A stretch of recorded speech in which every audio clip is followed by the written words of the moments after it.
안녕하세요. 저는 이제 막 수간호사가 된 딸을 둔 엄마입니다. 제가 오늘 들려드릴 이야기는 저희 딸에 대한 이야기입니다. 제가 정말 애지중지 키운 딸을 고생시킨 못된 사이놈에 대해 좀 말해드리려고 해요. 저는 난임이라는 사실을 결혼을 하고 나서 알게 되었는데요. 남편도 저도 결혼 전부터 아이를 좋아했고 사랑하는 사람을 닮아 태어날 아이를 기대하기까지 했는데 병원에서 난임 소식을 듣게 되어 얼마나 절망했는지 모릅니다. 그래서 시도한 것이 시험관 시술이었어요. 몸이 많이 힘들 수도 있다고 의사 선생님께서 그러셨지만 저는 이미 제가 난임이란 사실 하나만으로 마음이 많이 힘든 상태라 한치의 고민도 없이 시도를 하겠다고 했었죠. 처음에는 남편이 말리더군요. 아쉬운 건 자신도 마찬가지지만 제가 더 소중하다고. 아이도 너무 소중하나 그 전에 제가 무너지는 걸 보는 것이 자신은 더 견디기 힘들다고 하면서요.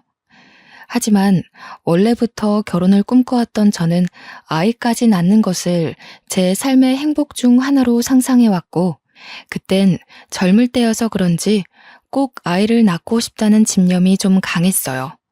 그래서 저희는 결국 시험관 시술을 시도하게 되었습니다. 그렇게 저희 부부가 기적처럼 매일 밤 기도하며 얻어낸 아이가 지금 너무 소중하게 커준 예쁜 딸이죠. 아이를 낳고 그 행복감에 사무쳐 사느라 매일이 천국 같았는데요. 아이가 유치원 갈 나이가 되었을 때 저희 부부는 딸에게 형제를 만들어주고 싶어서 시험관을 한 번 더 시도했었어요. 하지만 아쉽게도 둘째의 축복까진 찾아오지 않더군요. 저는 더 시도하고 싶었으나 제 몸이 망가지는 걸 지켜보던 남편이 더는 자기가 원치 않는다고, 만약 여러 번의 시도 끝에 아이가 생기더라도 제 건강을 잃게 될 결과를 얻는다면 그건 태어날 아이에게도 미안한 일일 거라고 끝내 말렸습니다. 하는 수 없었지만 첫째 하나만으로 너무 사랑스러웠기에 아쉬운 마음을 그만 접을 수밖에 없었죠. 저희는 남은 생을 전부 딸아이에게 바칠 만큼 딸을 사랑해주며 정성으로 키웠는데요. 그런 딸에게 씻을 수 없는 상처가 찾아왔고 지금은 흉터로 자리하고 있을 그날의 기억은 저한테도 끔찍한 시기였어요. 딸아이를 마주할 때마다 그때 부모로서 지켜주지 못하고 아픔을 겪게 내버려둔 것 같아 자꾸만 자책감이 들더라고요. 딸은 괜찮다고 그만 잊으라고 했지만 잘 안 돼서 말이죠. 그래도 앞으로 딸과의 행복한 미래를 위해 그만 제 마음도 정돈할 시간이 필요한 것 같아 그 최악의 경험을 이곳에 써내려감으로써 이젠 그만 마음속에 남겨진 흉터를 덮으려고 합니다. 힘든 시도 끝에 딸을 얻게 되었는데 저희 부부는 그걸 축복이라고 생각하고 정말 못해주는 것 없이 딸에게 모든 걸 지원하며 늘 지극정성이었어요.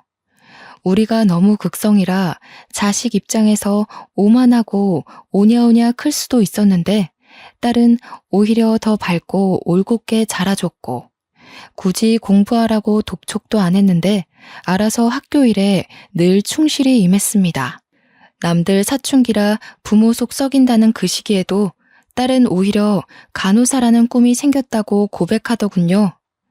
그냥 한 말은 아니었는지 그 뒤로 중고등학교 장래희망란에 늘 항상 간호사라고 적혀 있었어요.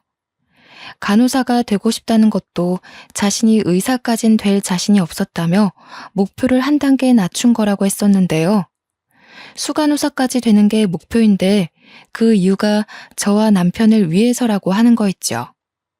자기가 나이를 먹을수록 우리 부부가 같이 늙어가고 몸에 잔병 하나씩 늘어가는 게 보였다고 하면서 나중에 우리에게 큰일이 났을 경우 자기가 아무것도 못하고 절절 맬 상황을 상상하니 너무 슬펐다고 합니다. 그래서 정한 꿈이 간호사였다고 하는데 저희 부부는 솔직히 딸이 어린 마음에 뭐든 하고 싶을 때니까 무슨 말을 하든 다 반갑기만 했거든요. 허풍이든 나중에 꿈이 변하든 그런 건 당시에도 전혀 개의치 않았죠. 그런데 그 조그마한 게 자기만의 꿈을 내내 품고 살면서 나름대로 꿈에 대해 열심히 생각해낸 것이 얼마나 기특하고 귀엽던지. 고3이 되고 여전히 간호사라는 꿈을 심지궂게 밀고 나가는 걸 보고 저희 부부는 뭐든 지원해 줄 테니 원 없이 도전해 보라고 했죠. 그때 그 어여쁜 딸이 포부 있게 기다려달라며 저희를 기쁘게 해주었던 기억이 생생합니다. 딸은 고등학교를 졸업해서 원하던 간호대학에 진학을 했고요. 열심히 대학 생활을 마치고 국시를 통과해 간호사까지 낙방 한 번 없이 한 번에 통과되었습니다. 낙방되더라도 저희는 지원을 아끼지 않을 생각이었는데 많이 노력해서 한 번에 합격한 딸을 보니 우리 모르게 혼자 소갈이하면서 무리하게 공부한 건 아닌가 하는 걱정이 살짝 들더군요. 그래도 꿈에 한 단계 다가가서 기쁘다는 딸을 보고 그 걱정을 허물어 버렸습니다. 딸은 간호사가 되고 처음 받은 월급으로 맛있는 소고기를 싸주었는데요. 그저 매사에 진심으로 키우느라 딸과 하루하루 추억 쌓는 것에만 신경 쓰며 살아서 몰랐어요.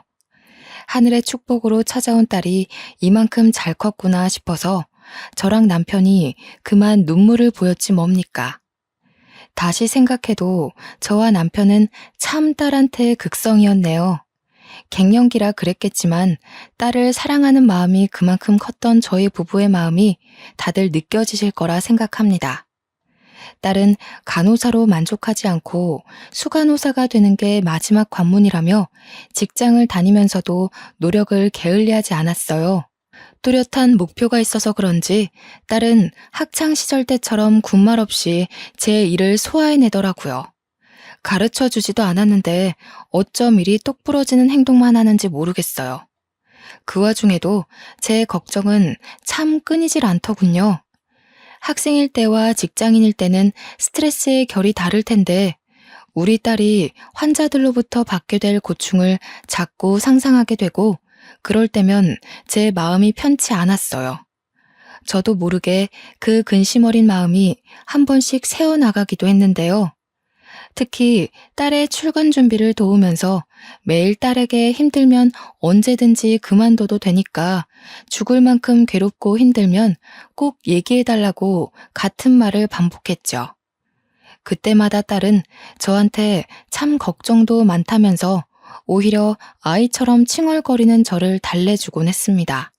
저는 결혼하기 전엔 직장을 다녔지만 남편과 결혼하면서 귀하게 얻은 아이에게 온전한 시간을 쏟고 싶어서 육아에 전념하기 위해 일을 그만뒀어요. 이건 남편이 먼저 제안한 진실된 마음이었죠. 남편이 우체국 공무원이라서 절약하며 지낸다면 새 식구 살기엔 괜찮은 벌이었습니다. 거기다가 잘 커준 딸이 생활에 보탬이 되겠다며 필요 없다고 해도 벌어온 급여를 자꾸 나누어 줬는데 물론 덕분에 형편은 더 수월해진 정도가 되었네요.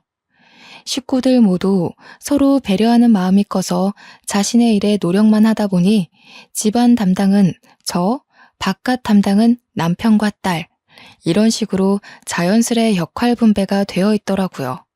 그래서 더 식구끼리 똘똘 뭉쳐있는 기분이었어요. 저는 딸을 낳고 나서부터 단 한순간도 불운했던 적이 없었는데요. 앞으로도 딸과 함께 행복하기만 할 줄 알았던 제 마음에 실금이 생기게 된 계기가 있었습니다. 딸이 얼마 전부터 늘상 폰을 끼고 다녔는데 특히 집 화장실에서 길게 통화하는 날이 많아지길래 한날은 궁금해서 물어봤거든요. 그런데 천진난만하게 웃으면서 하는 말이 남자친구가 생겼다는 겁니다. 나한테 정말 잘해줘. 나 여중여고 나왔잖아.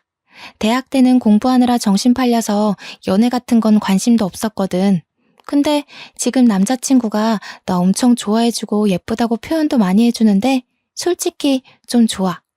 연애가 이렇게 좋은 건 줄 알았으면 학창 시절에도 남자 좀 사귀어 볼 걸 그랬나? 참, 엄마. 남자들이 여자한테 결혼하자고 자꾸 얘기하는 건 무슨 뜻이야? 나를 정말 많이 좋아하고 있다는 뜻 맞는 거지? 목숨보다 귀한 딸이라도 언젠가 결혼해서 제 곁을 떠난다는 생각을 안 해본 건 아니에요. 물론 그런 상상만 해도 눈물이 났지만 막상 닥친 일이 아니라서 실감까지는 안 났거든요. 그런데 딸에게서 한 번도 들어보지 못했던 남자친구 얘기를 들으니까 제 곁을 떠나게 될 미래가 자연스럽게 그려지면서 숨이 턱 막히더라고요. 솔직히 어딘가 모르게 서운하고 마음이 많이 안 좋았어요. 근데 딸 얼굴이 너무 싱글벙글 하더군요. 저의 곁에서 행복해하던 모습과는 조금 다른 결의 기쁜 얼굴이었죠. 그게 사랑하는 사람 곁에서 나오는 모습인 걸 알고 딸이 낯설기도 했다만 저 또한 한때 남편 곁에서 이런 얼굴이었을 겁니다. 저도 부모님한테 사랑을 많이 받고 자란 딸 입장이었는데 저희 엄마도 제가 결혼할 때 이런 기분이었을까요? 저는 여태 딸이 하는 모든 일을 응원했고 지원했는데 이번만큼은 아무 말도 해주지 못하겠더라고요. 제가 연애하지 말라고 할 수 있는 입장도 아니고 말한다고 해서 딸이 제 말대로 헤어질 것도 아닌데 괜히 말했다가 딸의 마음을 상하게 할까봐 할 수 없이 그날을 참고 넘겼습니다. 그런데 더 할 말을 잃게 된 사건이 발생해 버렸는데요. 그 당시 우리 딸은 겨우 27살이었어요. 힘들게 공부하고 노력해서 들어간 직장을 얼마 다니지도 못했는데 갑자기 그 남자친구와 결혼을 하겠다는 거 아닙니까? 저와 남편은 벌써 딸을 보내기엔 딸이 아직 멋모르는 어린 나이라고 생각했죠. 하지만 딸은 남자친구와 속전속결로 사이가 발전되었고 결국엔 정식으로 딸의 남자친구를 소개받는 자리까지 가게 되는 상황을 마주하게 되었습니다. 다시 생각해도 너무 뒷골이 당기고 눈물이 나는 순간이네요.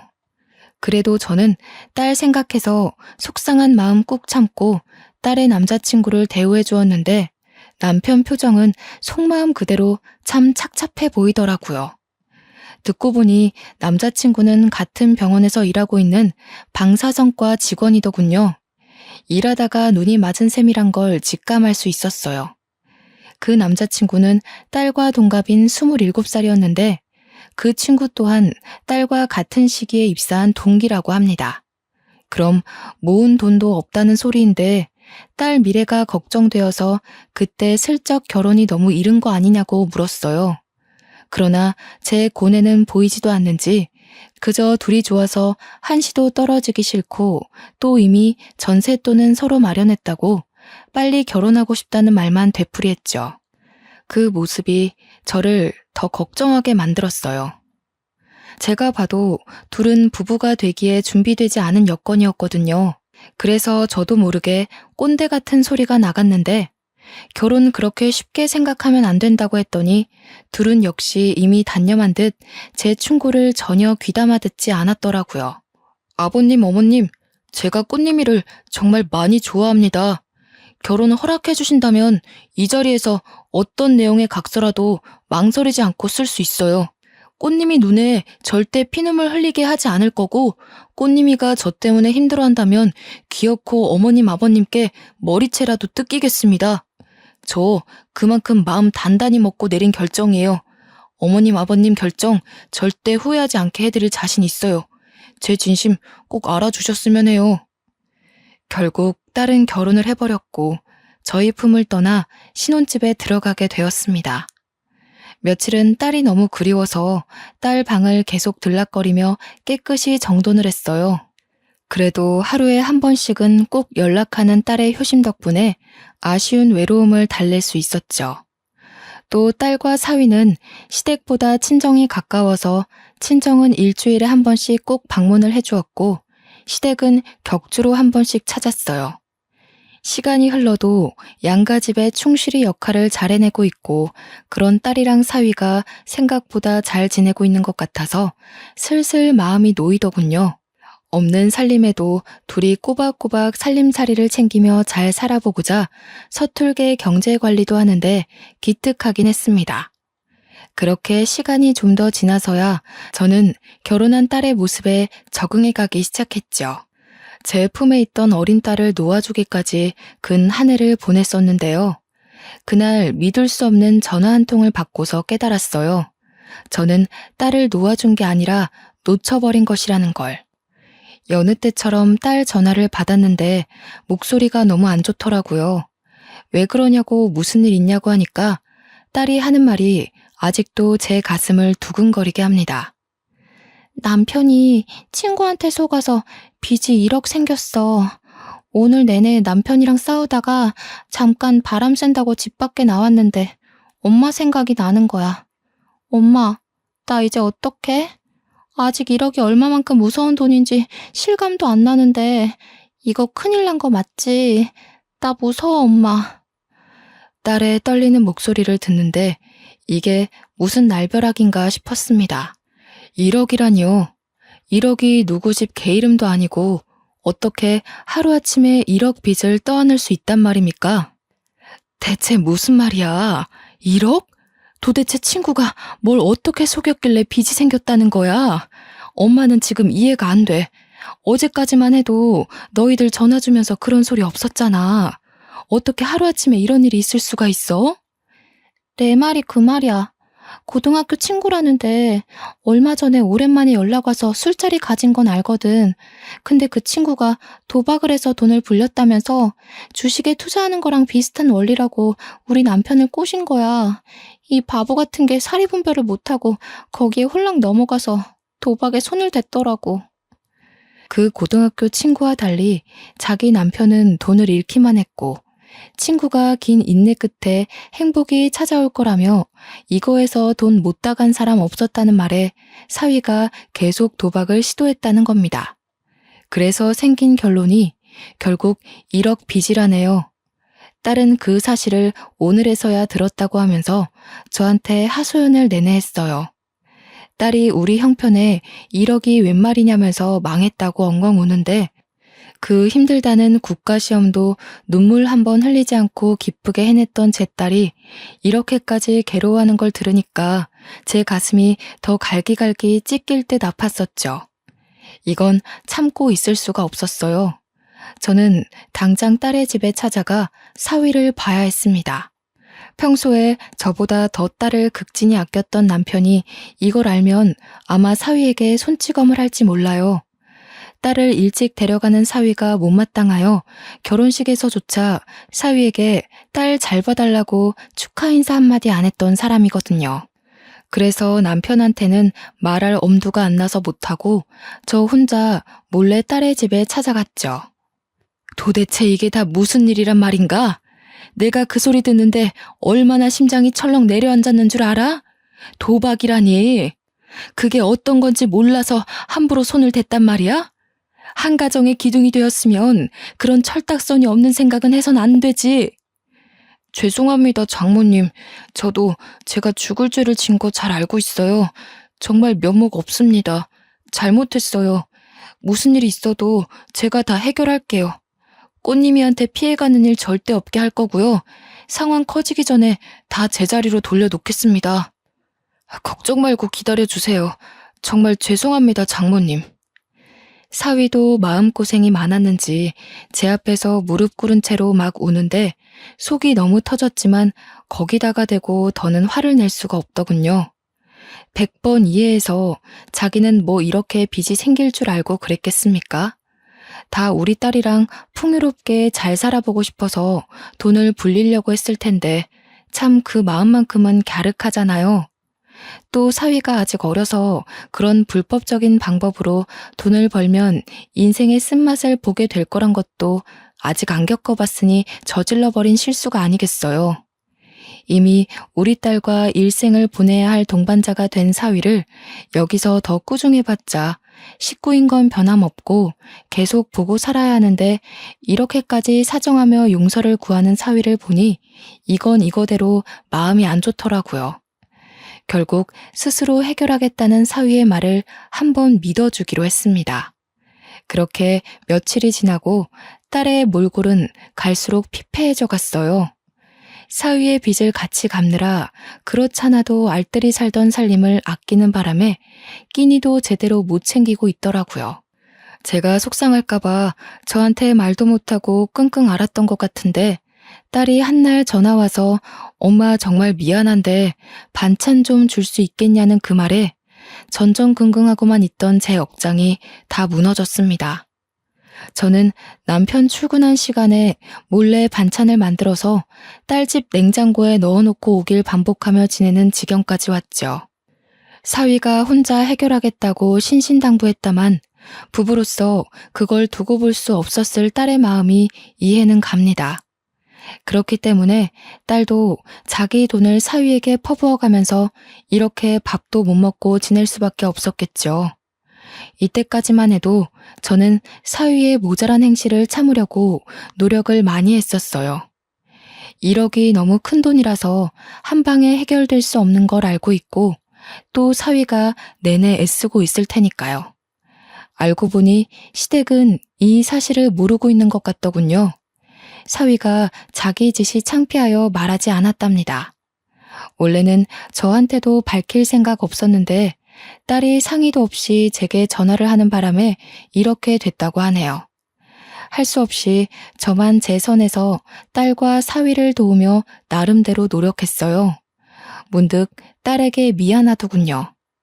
친정이 돈 많은 집이었다면 1억 정도 대신 갚아주고 이런 고충 겪지 않게 도와줬을 텐데 남편한테는 끝까지 비밀로 하며 저는 가끔씩 생활비 아껴서 딸에게 주기도 했어요. 그렇게 딸 마음을 위로하며 지내고 있는데 어느 날 딸이 다니는 병원에서 전화가 온 겁니다. 이런 경우는 처음이라 바로 받아보니 딸이 극심한 스트레스로 인해 일하다가 실신을 했다는 거 아니겠습니까? 숨통이 끊길 만큼 너무 놀라서 옷도 못 갈아입고 그대로 병원에 달려갔습니다. 무슨 정신으로 거기까지 갔는지 모르겠네요. 응급실에 눈 감고 누워있는 딸을 보는데 팔다리가 다 떨리더라고요. 허옇게 창백해져서 누워있는 딸을 만지며 울음을 터뜨려 버렸어요. 꽃님아, 꽃님아 엄마 왔어. 눈 좀 떠봐. 이게 무슨 일이야? 응? 우리 딸 어떡해? 살려주세요, 선생님. 우리 딸 왜 이러는 거예요? 꽃님아. 장모님 오셨어요? 걱정 마세요. 꽃님이 괜찮을 거예요. 미주성 실신인데 일시적으로 의식을 잃은 거라서 금방 깨어날 거라고 하더라고요. 아무래도 꽃님이가 제가 생각했던 것보다 스트레스가 심했던 것 같아요. 정말 죄송합니다. 제가 꽃님이를 더 살폈어야 하는데. 걱정 말라고? 자네 어떻게 이럴 수가 있어. 우리 딸 이렇게 망가질 동안 아직도 상황 해결 못하고 뭘 하고 있었던 거야? 절대 우리 딸 힘들게 하는 일 없을 거라고 했지 않나. 그런데 실신이라니. 애가 얼마나 고통스러웠으면 쓰러질 때까지 소가리를 하냐고. 어떻게 자네가 이럴 수 있어. 내가 얼마나 소중하게 키운 딸인데. 사위는 별다른 변명은 하지 않고 계속 제게 용서만 구하며 고개를 숙이고 있었어요. 응급실 직원이 와서 저를 말렸지만 제 사정을 알고 차마 저를 강압적이게 막지는 못하더군요. 한참 사위를 원망하다가 사위는 너무 오래 근무 자리를 비울 수 없어서 응급실을 나섰고 저는 밤이 되도록 내내 딸 옆을 지켰습니다. 우리 딸 태어났을 때 너무 꽃같이 예쁜 여자아이여서 이름을 꽃님이라고 지었는데요.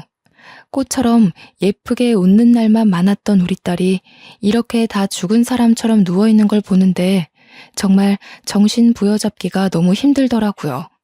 차라리 내가 대신 아플 수만 있다면 얼마나 좋을까. 내가 뭐든 병 하나 얻어도 좋으니 제발 내 딸만 살려달라고 그렇게 울며 불며 하늘에 기도를 했었어요. 그런데 사위 말로는 금방 일어날 거라고 했던 딸이 새벽이 다 되도록 의식을 찾지 못하는 겁니다. 제 마음은 갈수록 더 불안해졌죠. 응급실이 한참 바쁜 탓에 딸을 살펴줬던 의사가 늦게 다시 복귀했는데 저에게 와서 하는 말이 심신미약 상태이기도 하고 쓰러지면서 가벼운 뇌진탕을 겪는 바람에 조금 기다려야 한다고 하더라고요. 심각한 건 아니니 곧 깨어날 거라고 안심시켜주면서요. 그 사이 남편한테 여러 번 연락이 왔었는데요. 뒤늦게 확인하고 남편에겐 친정에 잠깐 내려왔다면서 급한 사정이라 연락 못 해줘서 정말 미안하다는 말만 했죠. 딸이 이렇게 된 사실을 알린다면 남편이 사위를 어떻게 할지 몰랐으니 우선은 거짓말을 계속해야 했어요.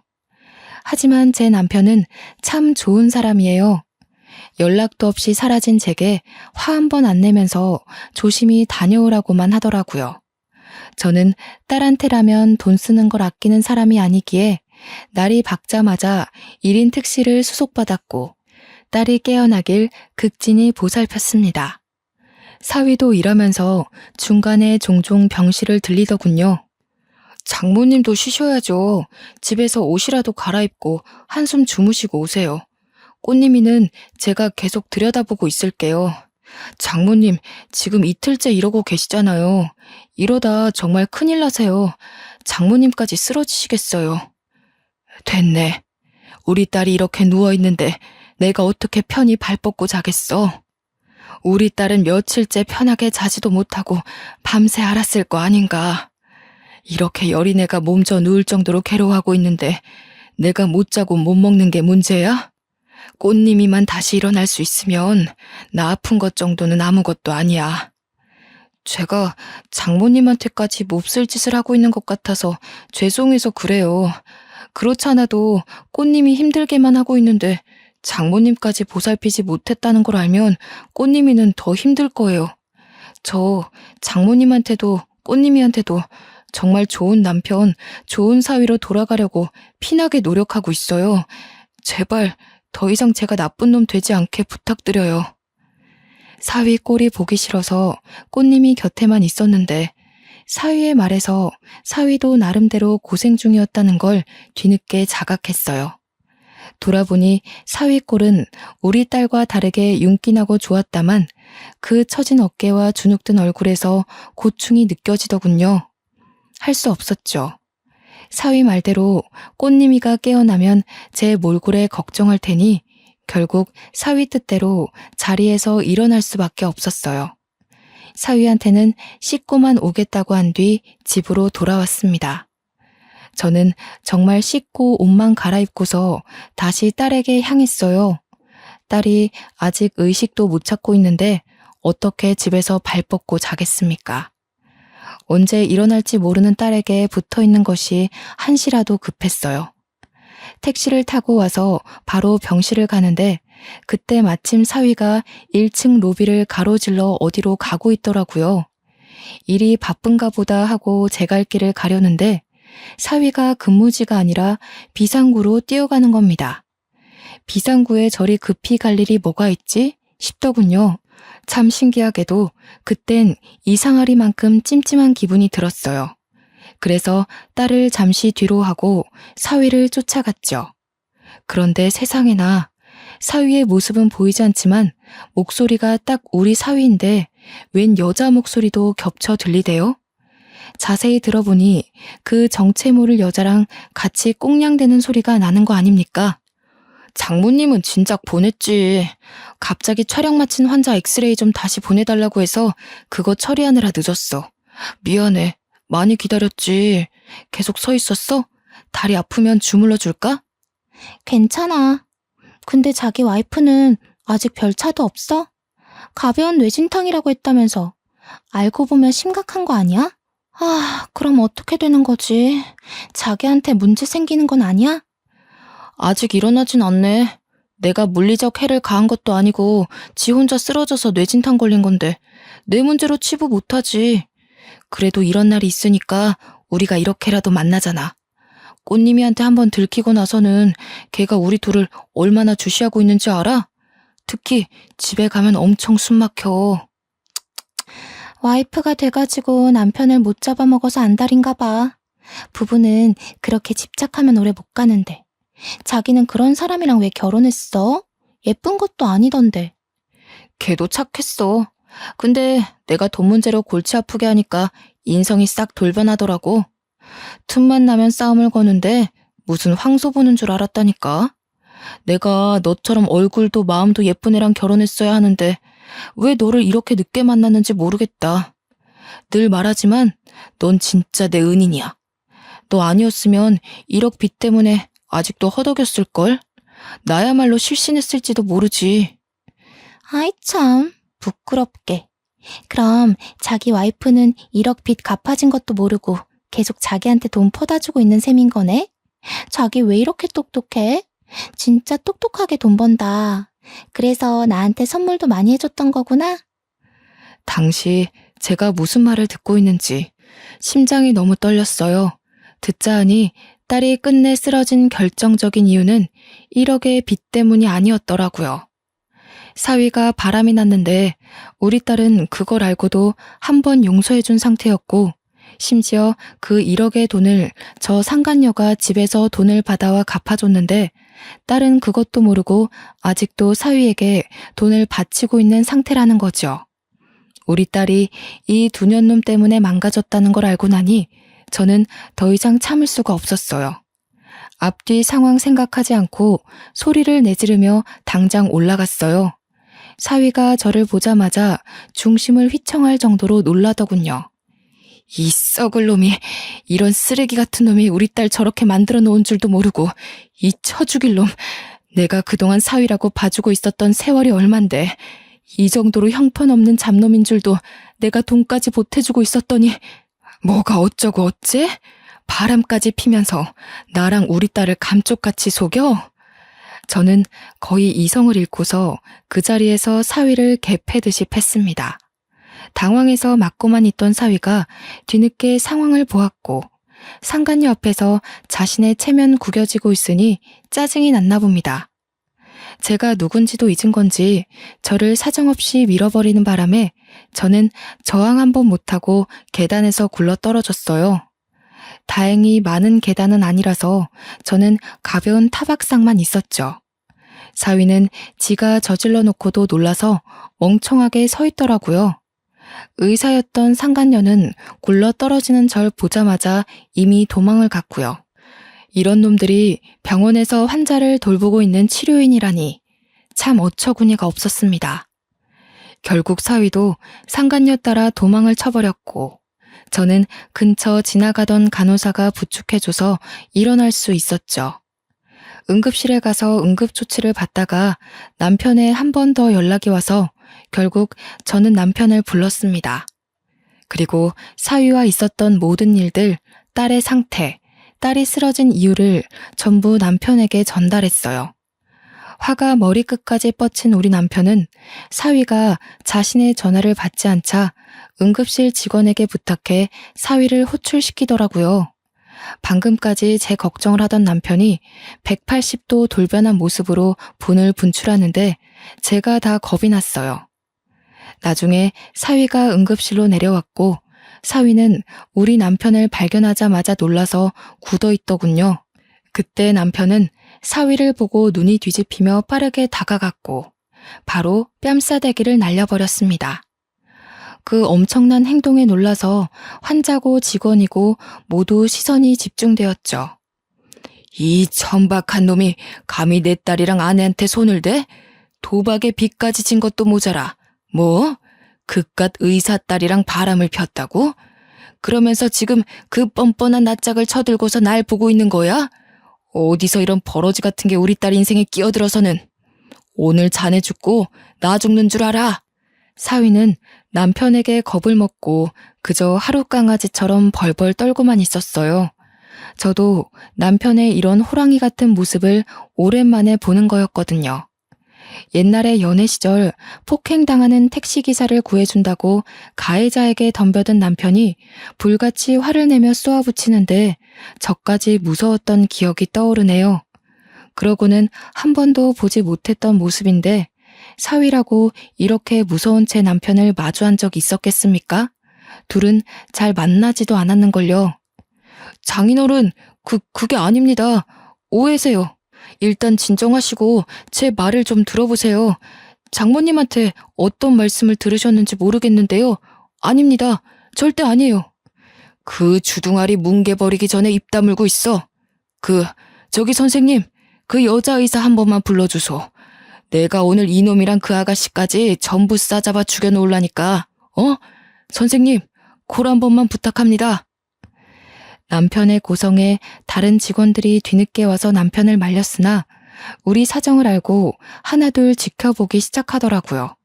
게다가 남편이 그 상간녀의 이름을 언급한 것도 아닌데 직원 중에 한 명이 어찌 알고 바로 그 상간녀를 호출했더군요. 다들 아닌 척해도 사위와 의사 딸의 불륜 사실을 알고 있었나 봅니다. 뒤늦게 등장한 상간녀는 엉망이 된 응급실 분위기를 확인하고 상황 파악하느라 멍청하게 서 있었어요. 그거를 제가 가장 먼저 발견하고 곧바로 소리쳤죠. 저 여자예요. 저 여자가 사위랑 바람이 나서 우리 딸 다 죽어가게 만들어 놓은 천하의 나쁜 년이라고요. 불쌍한 우리 딸은 지금 실신해서 눈도 못 뜨고 있는데 이 두 년 놈들이 우리 딸 지옥에 빠뜨려 놓고 지들끼리 불륜을 저지르고 있었다고요. 다들 전연 낯짝 똑똑히 기억하시고 조심하세요. 역시나 이미 사내 직원들은 상간녀와 사위의 사이를 아는 눈치였고요. 응급실에서 자꾸 큰 소리가 나다 보니 밖에 있던 환자들이랑 외부인들까지 슬쩍 몰려들었어요.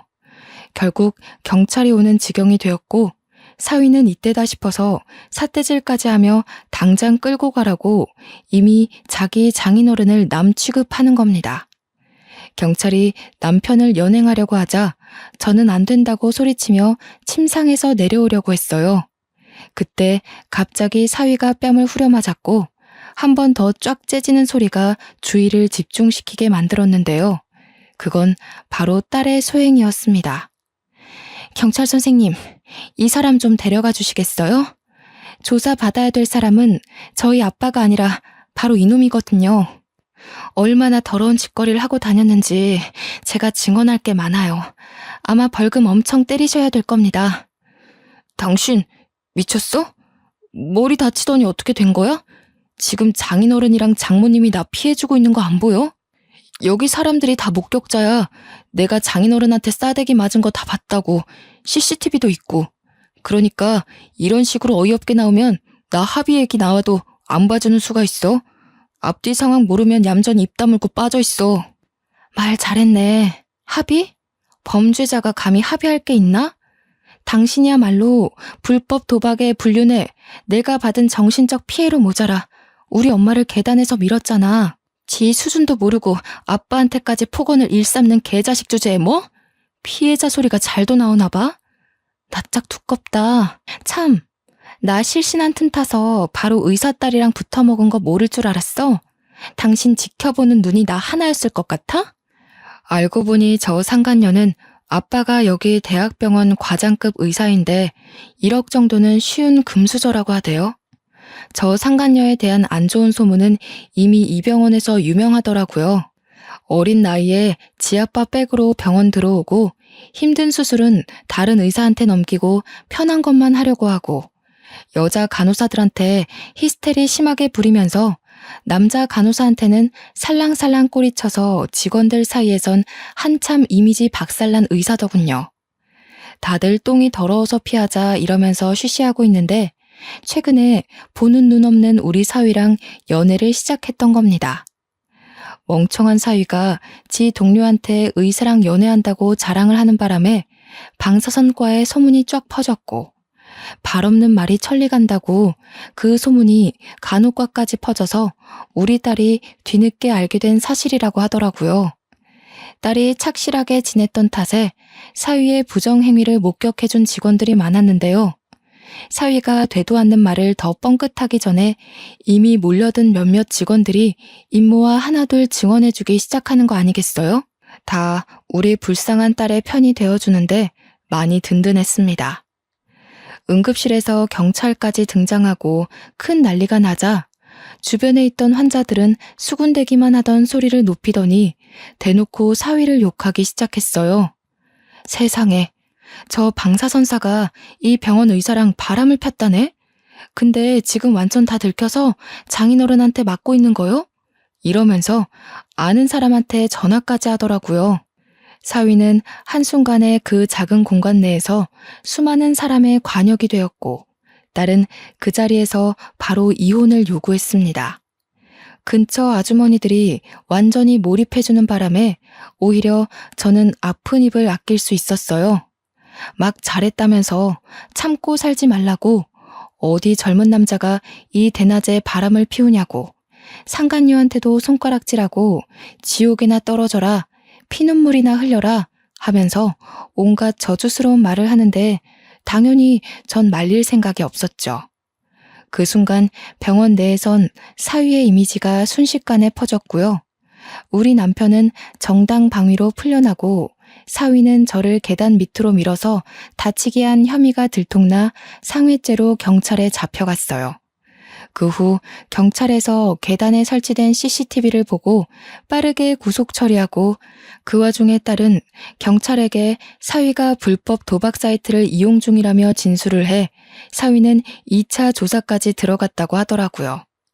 나중에 딸의 시댁에서 건너들은 말인데 처벌에 따라 2천만 원의 벌금형이 내려졌다고 들었습니다. 엄마, 아빠, 미안해. 엄마 아빠가 고생해서 나 이렇게 잘 키워줬는데 결혼 잘못해서 못난 모습만 보여드리고 효도에도 모자랄 지경에 불효만 저질렀어. 그때 좀 더 신중하라던 엄마 말 귀담아 들을걸. 이렇게 바보같이 후회하면서 이런 꼴 당하게 해서 정말 미안해. 아니요. 딸이 미안할 게 뭐가 있나요? 사위가 좋은 사람이었다면 딸은 일찍 결혼을 하든 늦게 하든 잘 살았을 겁니다. 애초에 저런 사위라면 신중했어도 이렇게 되었을 운명이에요. 결국 저 사위가 심성 고운 우리 딸 꼬드겨서 생겨난 일들인 거지요. 저와 남편은 차례로 딸을 안아주면서 네 잘못 아니라고 애 생기기 전에 저런 썩을 놈 처리해서 다행이라고 다독여 주었습니다. 그 후로 딸은 이혼 소송에 상간녀 소송을 포함해서 위자료와 피해 보상 금액을 야무지게 챙겼고 변호사를 선임해서 재산 분할 문제도 최대한 유리한 비율로 조정해서 해결했어요. 주위에 좋은 동료들이 많아서 도움을 제대로 받은 것 같더라고요. 모든 게 수월했죠. 그 일이 있고 나서 사위는 바로 다음날 병원에서 쫓겨났고 상간녀의 아빠는 체면 치레한다고 지 딸을 병원에서 내쫓아 버렸다네요. 그렇게 저의 귀한 딸은 다시 저희 부부의 품에 돌아오게 되었습니다. 딸은 역시 집이 최고라며 당분간 결혼 생각 없다고 일에 더 집중했는데 열심히 살다 보니 주위에서도 딸의 실력을 인정했고 절차를 거치는데 끊임없는 노력을 기울여 현재는 수간호사가 되었답니다.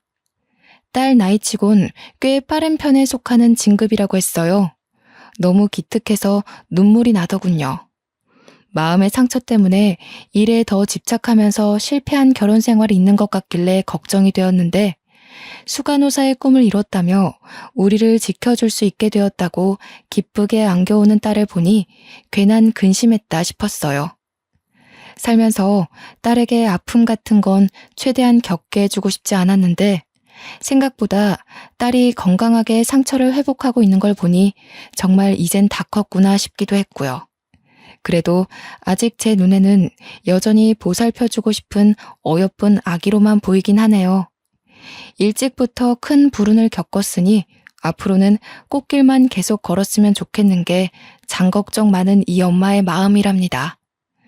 남편은 사위 될 사람이 또 생기면 그땐 한 5년을 집에 들어와서 살다가 분가하라네요.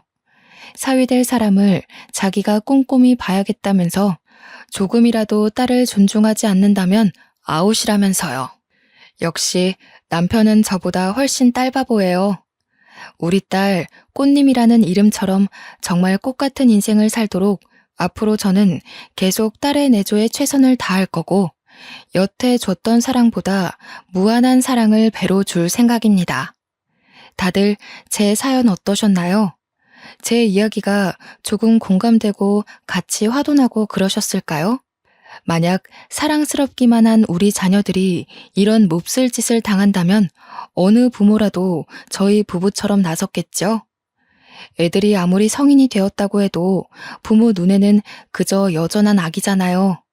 우리가 아이라는 축복을 얻은 만큼 그 축복을 아이에게 도로 전해주어야 하는 건 의무라고 생각해요. 자녀가 있는 부모님들, 우리 다 같은 마음이잖아요. 푹 빠져서 글을 쓰다 보니 남편이 빨리 오라고 하네요. 자지도 않고 저를 기다리고 있었거든요.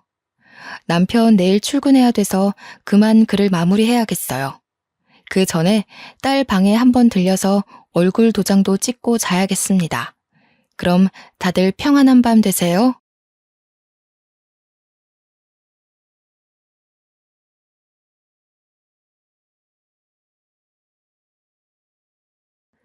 안녕하세요.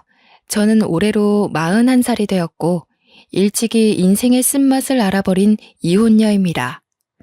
제가 참 바보같이 사기꾼을 만나 이혼을 하게 되었습니다. 작년 일인데도 아직까지 시댁만 생각하면 가슴이 떨릴 만큼 무서웠던 일이네요. 결혼은 행복과 불행의 기로라고만 생각했는데 공포가 될 수도 있다는 걸 제가 마침 겪었습니다. 이제부터 저의 기상천외한 이혼 사연 좀 들어봐 주세요. 저는 인생의 반 이상을 시골에서 살아서 도심 사람들보다 아는 게 부족할지도 모르는, 그러니까 멋모르는 사람이 맞긴 한데요. 아마 다들 제가 겪은 기가 막힌 결혼 생활을 들으신다면 뭘 모르고 그랬네 라는 말은 아마 못하지 않을까 싶어요. 제가 서울 남자한테 끔뻑 속아 사기 결혼을 당했거든요. 요즘 세상이 어떤 세상인데 사기 결혼이 있겠냐 싶으시지요? 저도 그랬네요. 아니, 저는 사기쳐서 결혼할 수도 있는지도 몰랐습니다. 저희 집안은 TV에서 예능만 봤지 드라마나 영화, 사연 프로그램 같은 건 일절 안 보거든요. 그래서 무지했다고 봐야 할까요? 무지해서 바보같이 당한 거니까 제 탓을 해야 할까요? 아무리 제가 순진했다고 해도 그런 사람 상대로 사기를 쳐서는 안 되는 일 아닙니까? 더군다나 결혼은 짧게 지나갈 사건이 아닌 서로의 인생이잖아요. 제가 말입니다. 서울을 참 동경했는데 서울에 대한 환상이 컸다 보니 생겨난 불상사였나 봅니다. 말씀드렸다시피 저는 촌에서 자라왔거든요. 저는 공기 좋은 산동네 밑에서 태어나 손발에 흙 묻혀가며 커왔습니다. 동네 이웃과 전부 안면 튼 사이라서 너나 할 것 없이 집을 드나들며 가족처럼 지냈거든요. 그만큼 촌동네였다는 거죠. 학교도 학년에 한 반만 있었고 반의 학생 수도 10명 남짓한다고 하면 얼마나 작은 동네인지 감이 잡히지 않나요? 제가 살던 곳은 도심과 달리 공기도 좋고 물도 참 좋아요. 관광지가 아니다 보니까 사람 발길도 적거든요. 그래서 그런지 저는 그 흔한 감기 한 번 안 걸릴 만큼 건강했어요. 동네 사람들도 마찬가지였고요. 저는 어릴 땐 제가 이렇게 건강한 게 당연한 줄 알고 살아왔어요. 그러다 한 번은 부모님 아는 지인분이 아파서 입원했다고 하길래 차를 타고 서울에 있는 병원을 간 적이 있는데 저도 따라갔거든요. 가장 처음 느꼈던 건 굉장히 사람이 많고 차가 많다는 거였어요. 또 건물도 엄청 많았고 시끄럽더군요. 그 때문인지는 모르겠다만 공기가 안 좋은 게 확 느껴졌습니다. 그럼에도 저는 그런 대도시가 신기하여 쉴 새 없이 눈동자를 굴렸어요. 병원에 도착했을 때 병원 기운 안 좋으니까 차에서 기다리고 있으라는 엄마 말 때문에 들어가진 못하고 차 안에서 병원 주위를 구경한 적이 있었는데요. 병원 바깥에도 사람이 엄청 많더라고요. 개 중에는 제 또래 친구들도 좀 많았습니다. 도대체 얼마나 몸이 안 좋으면 벌써부터 병원에 입원을 하는 건가 싶었죠. 그때 저는 입원이라는 건 다 늙은 어른들만 하는 줄 알았거든요. 좀 신기하게 봤던 기억이 나네요. 그렇게 아빠, 엄마랑 서울에서 밥까지 먹고 집으로 돌아왔습니다. 창밖을 한참이나 눈에 담느라 집에 돌아올 때는 눈이 너무 피로해서 난생 처음 눈 마사지를 했었죠. 그리고 저는 마음가짐이 변해갔어요. 서울을 처음 보고 난 후부터 한 번도 촌동네에서 자라는 것에 불만을 가져본 적이 없는데 계속 마음 한구석이 아쉽더라고요. 그 이유를 저는 모르지 않았습니다. 당연히 대도시의 그 많은 사람들처럼 저도 그 틈에 끼어서 문화생활을 하고 바쁘게 살고 싶다는 생각을 했기 때문이라는 걸 잘 알았거든요. 피로했는데도 불구하고 또 서울이 가고 싶은 거면 말 다 했죠. 그래서 저는 어른이 되면 꼭 서울에서 살겠다고 다짐을 했습니다. 그 첫 번째 목표가 바로 서울에 있는 대학을 가는 것이었는데요. 부모님 말로는 서울 가서 적응하고 공부하려면 지금부터 공부 열심히 해야 된다길래 정말 열심히 공부했어요. 저는 원래부터 우리 반에서 꽤 공부를 잘하는 편이었기에 기고만장해 있었는데 10명 남짓인 학교에서 공부 잘해봤자 도시 애들의 수준에는 많이 못 미쳤다는 걸 수능 보고 깨달았죠. 좌절하고 말았어요. 그렇게 서울로 대학 가는 건 실패했고 한참을 기죽어 있다가 목표를 바꾸는 걸로 다시 길을 필 수 있었어요. 바로 직장을 서울로 구하는 것이었죠. 이미 한 번 실패를 겪었기에 두 번의 실수는 하지 않으려고 정말 노력을 많이 했고 흔한 자격증도 땄습니다. 그리고는 대학을 졸업한 후 관련 전공 직장에 지원서를 이곳저곳 많이 넣었어요. 운 좋게도 저는 졸업하자마자 서울 직장에 합격을 하게 되었고요. 처음 발을 들이게 된 곳이 바로 장애인 복지시설이었어요. 행정학을 전공했던 저는 그곳에서 복지사가 아닌 보조 사무직 채용이 된 거였는데요. 비록 보조이고 작은 일부터 시작하는 거지만 그래도 저는 서울에 직장을 구할 수 있어서 기쁘기만 했습니다. 그렇게 들어간 복지시설에서 저는 새로운 세상을 경험했어요. 제가 몸이 불편하신 분들을 직접 관리하는 건 아니었다만 같은 공간에 있다 보니 보고 듣는 게 많았거든요. 생각보다 온전치 못한 분들이 많은 겁니다.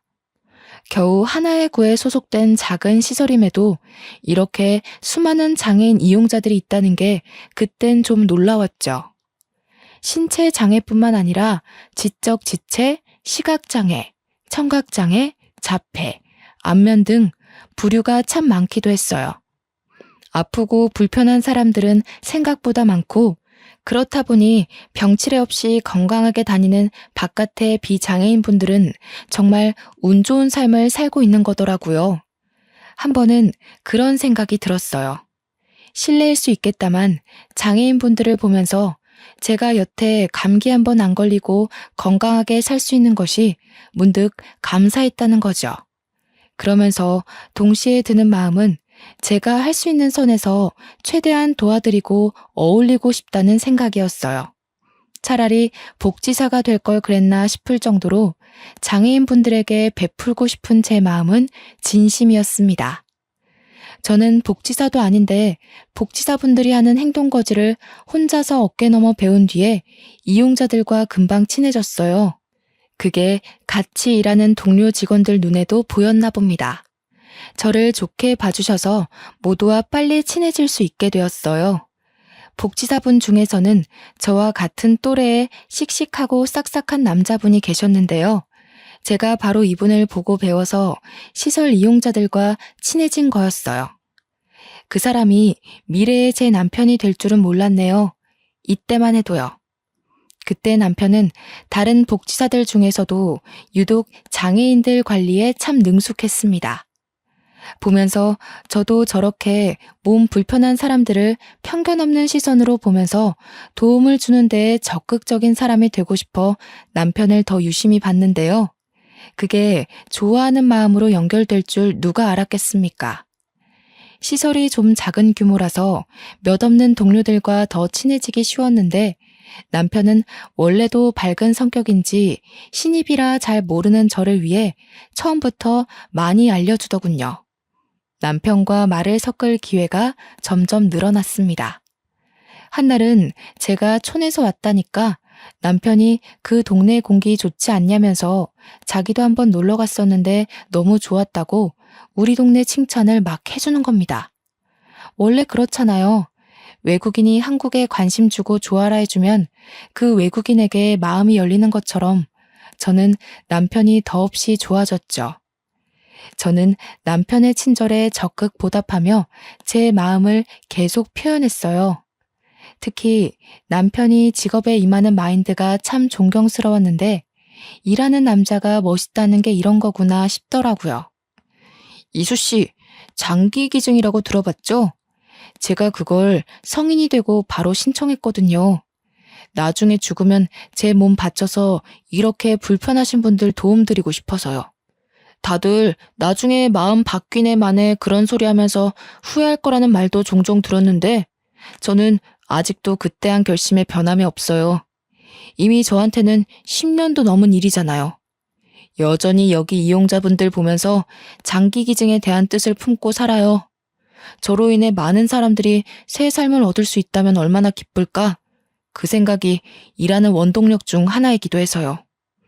남편은 얼마 전에 장기기증이 적합한지 병원에서 검사까지 받고 왔다는 겁니다. 주기적으로 검사를 다닌대요. 혹시나 자신의 장기가 상해서 기증을 못하게 되면 안 되니까 검사를 받고 스스로 건강도 잘 챙기고 있다네요. 솔직히 내 인생인데 사후에 남을 위해 자신을 관리하고 있다는 건 쉽게 먹을 수 있는 마인드가 아니잖아요. 좀 과장해서 하늘에서 내려온 천사가 아닌가 싶을 만큼 남편의 무한한 아량에 감탄을 했습니다. 저는 그곳에서 처음으로 누군가를 존경한다는 마음을 느껴보았어요. 그게 남편이었다는 거지요. 그리고 그 일은 남편을 향한 감정에 설렘을 더해주는 일이 되었습니다. 그렇게 저와 남편은 점점 더 가까워졌어요. 제가 남편을 잘 따르는 것도 있었고 남편이 저를 잘 받아주는 것도 있었거든요. 제가 30살이 되고 보조에서 일반직으로 전환될 때까지도 남편과 저는 사이가 참 좋았어요. 가끔씩 퇴근하고 술 한잔 기울이는 사이가 되었을 만큼요. 저는 남편이 복지사라 상대방을 대응하는 방법이 유능해서 대화가 잘 통하고 잘 맞는 줄 알았는데 그게 아니더라고요. 근데 이수 씨, 그거 아세요? 이수 씨는 눈이 참 예뻐요. 좋은 동네에서 살아서 그런가 피부도 좋으시고. 제가 눈 예쁜 사람을 특히 좋아하는데 그래서 자꾸 이수 씨랑 같이 있고 싶나 봐요. 제가 자꾸 술 마시자고 해서 귀찮았죠. 저도 누구한테 이 정도로 마음을 표현해보는 게 처음이라 좀 서툴러서 그래요.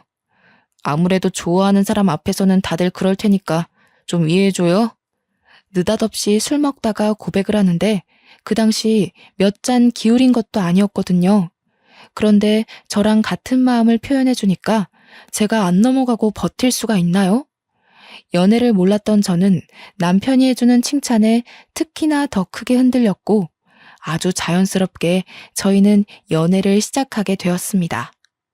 사귀고 나서는 결혼까지 정말 속전속결이었어요. 한 3개월 만났나?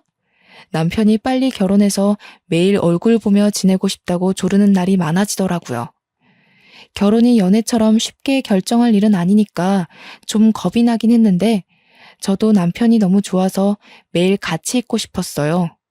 저도 언젠가 결혼을 해야 할 텐데 만약 한다면 남편처럼 존경할 수 있는 사람이 배우자가 되면 좋겠다 싶더군요.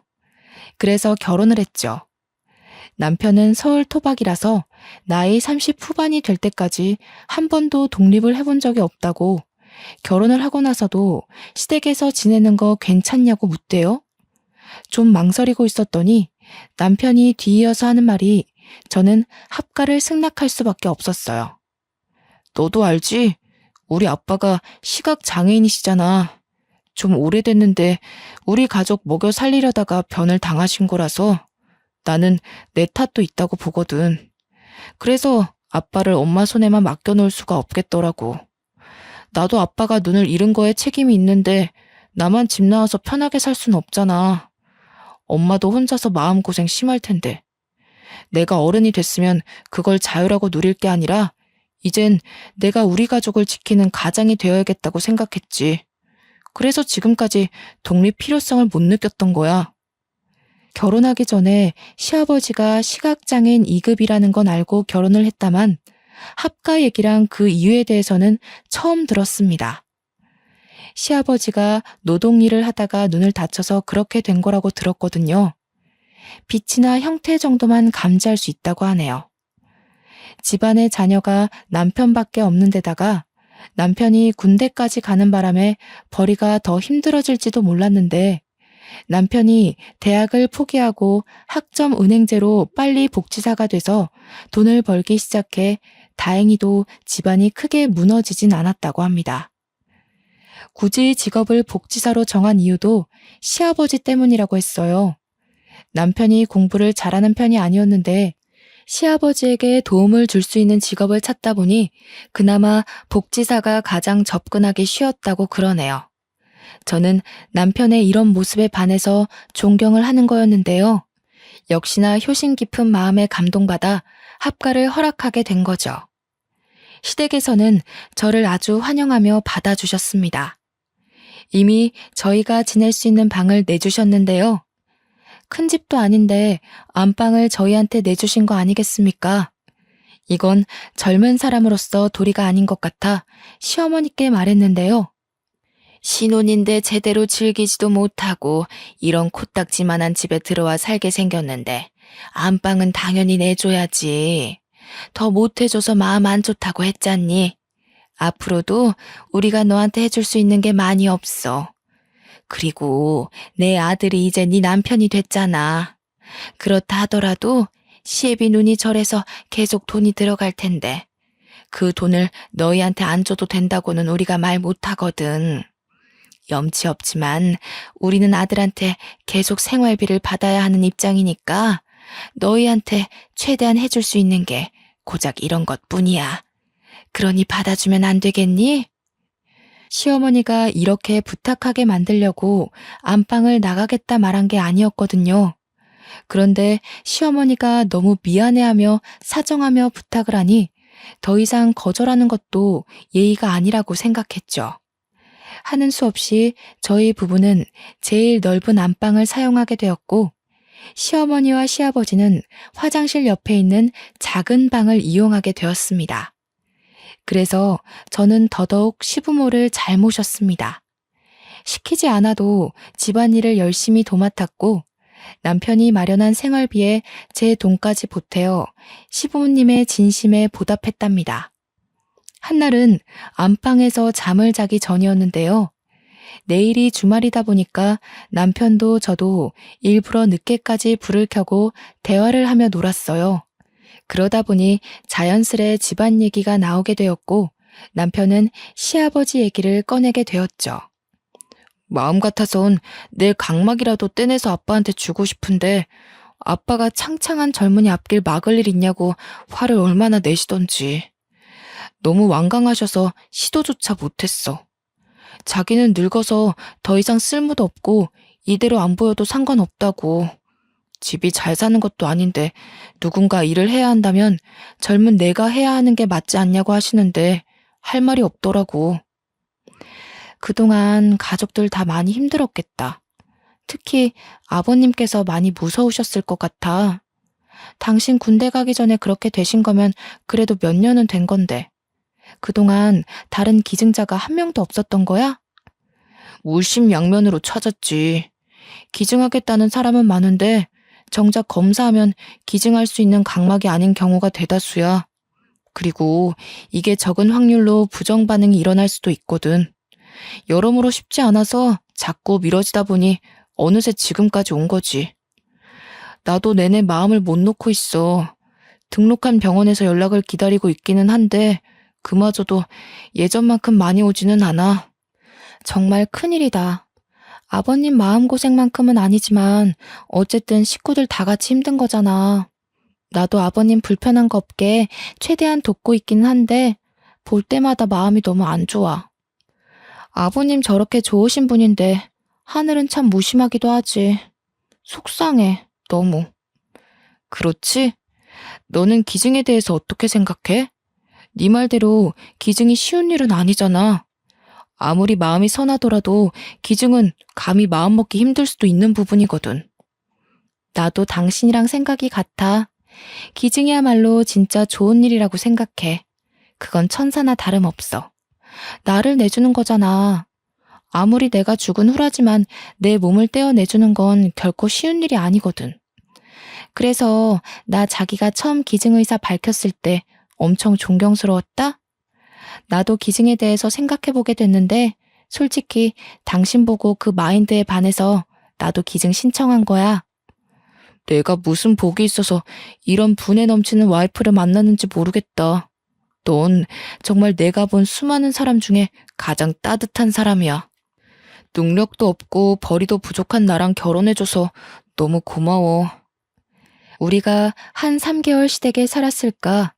잘 살고 있는데 갑자기 시모가 자기 마음이 하루하루 편치 않다고 분가를 하라는 겁니다. 갑자기 무슨 당황스러운 제안인가 싶었는데 시어머니가 젊은 사람 고생시키면 벌 받는다면서 지금껏 마음 써준 걸로도 충분히 며느리 노릇했으니까 그만 분가해도 된다고 했어요. 저는 거절했죠. 시어머니 혼자 시아버지를 보필해 본 적이 없을 텐데 남편도 없이 어떻게 지낼 건가 싶었어요. 그런데 합가를 고집하는 건 식구들 중 저뿐이었습니다. 남편은 생각보다 금세 수긍하며 시어머니의 말을 따르더군요. 집이 싸게 나왔다고 해서 상가 있는 아파트 알지? 거기 전세로 들어가면 될 것 같아. 너만 괜찮다면 내일 계약할까 하는데 이 집이랑 가까워서 무슨 일 생기면 10분 안에 올 수 있어. 우리 집안 걱정은 그만해도 돼. 결혼하기 전만 해도 독립 생각 없는 것처럼 저를 감동시켰던 사람이 한치의 망설임도 없이 시어머니 말에 동조를 해서 좀 당황스러웠습니다. 이미 집도 알아봤다네요? 여기서 더 이상 고집 부리면 제가 좀 이상한 입장이 될 것 같았어요. 그리고 예상외로 저희가 있어서 시부모님이 불편했는지도 몰라요. 눈치 없이 시댁에 주저앉으려는 꼴로 보일까봐 저는 분가를 하게 되었죠. 그렇게 저희는 10분 거리에 있는 전셋집으로 이사를 가게 되었습니다. 마침 친정 부모님도 비슷한 시기에 서울로 이사 오셨는데요. 지방에만 살다가 한 번쯤 서울에 살고 싶었는데 우리 시댁이랑 가까운 동네에 아파트가 싸게 나온 곳이 있어서 그곳을 매매했답니다. 말로는 서울 구경하고 싶어서 왔다고 하지만 사실 우리 엄마가 좀 저를 극성으로 아끼는 탓이란 걸 눈치챘어요. 부모님은 제가 결혼할 때도 그리 반기는 모습이 아니었거든요. 온통 걱정투성이었죠. 저는 오히려 좋았습니다. 친정도 가깝고 시댁도 가까우니 큰일이 생기면 바로 내다볼 수 있으니까요. 분가를 했지만 시댁 걱정이 떠나질 않아서 저는 근무날에도 상관없이 일주일에 4번이나 시댁을 방문하면서 며느리 노릇을 했습니다. 시어머니는 여태까지 제게 고나리질 한 번 한 적이 없으세요. 남편의 넓은 아량이 부모님을 닮아서 그런가 봅니다. 그래서 저도 시어머니를 도와 시력 불편한 시아버지를 여전히 많이 보필하며 지냈죠. 제가 애교 많은 사람이 아닌데 시부모한테는 일부러 더 노력해서 애교를 부렸어요. 시댁 분위기가 우리 집과 달리 좀 많이 우중충한 편이었거든요. 아무래도 아픈 사람이 있으니까 당연한 거잖아요. 그렇게 시댁만 신경 쓰느라 정작 친정에는 발길이 끊어지다시피 했는데 한날 엄마가 전화가 온 겁니다. 항서방이 갑자기 전화가 왔더라. 집안에 누구 아팠던 사람 없었냐고. 특출난 건강 이력이 있냐는 거 있지? 우리 보고도 선천적인 병이나 그런 거 있냐고 묻는데 갑자기 왜 이런 걸 묻는지 모르겠네. 참, 너 보고 어렸을 때 안경 낀 적 있냐고도 하더라. 안부를 묻는 것도 아니고 난 도통 이 전화의 의미를 모르겠다. 딸, 너 무슨 일 있는 거 아니지? 그때는 별일 없다고 안부만 전하고 끊었는데요. 이때만 해도 남편이 저 몰래 친정 생각해서 한 번씩 전화하고 그러나 보다 하며 별 생각 없이 상황을 넘겼습니다. 오히려 고마워했죠. 나 대신 친정 신경 써주고 있다는 생각에요. 그런데 결혼 생활이 1년을 넘어갈 때쯤이었나? 여느 때와 같은 퇴근을 하고 시댁에 가는 길이었는데 어떤 모르는 여자가 느닷없이 제 앞을 막는 겁니다. 너무 조급해 보여서 어디 도움이 필요한 사람인 줄 알았어요. 혹시 황재수 씨 와이프 되세요? 시아버지 되시는 분이 시각 장애인이시고. 만약 맞다면 이 결혼 생활 하루빨리 정리하세요. 조만간 그 집에서 그쪽 눈을. 말하다 말고 여자는 제 뒤쪽을 보더니 불이 나게 도망을 가버렸습니다. 그때가 남편이 주차를 끝내고 오던 차였는데 남편을 보고 도망간 것 같아요. 황재수. 그건 제 남편 이름이 맞는데 저 여자는 뭘까 싶어서 멍 때렸어요. 또 여자가 그 다급한 와중에 여자가 제 손에 쥐어준 종이가 있었는데 마침 남편은 잠시 편의점을 들리러 자리를 벗어났습니다. 남편은 그 여자를 못 본 듯 했어요. 남편이 자리를 비우자 저는 종이를 볼 수 있었는데요. 좀 말도 안 되는 내용이 적혀 있었어요. 자기는 내 남편의 전부인이라는 말로 시작되는 메시지였고 쪽지 내용의 절반 이상은 남편이 아닌 시아버지의 이야기였습니다. 시아버지가 각막 이식을 받아야 하는데 마땅한 기증자가 없어서 그걸 며느리 될 사람으로 대신 찾고 있다고.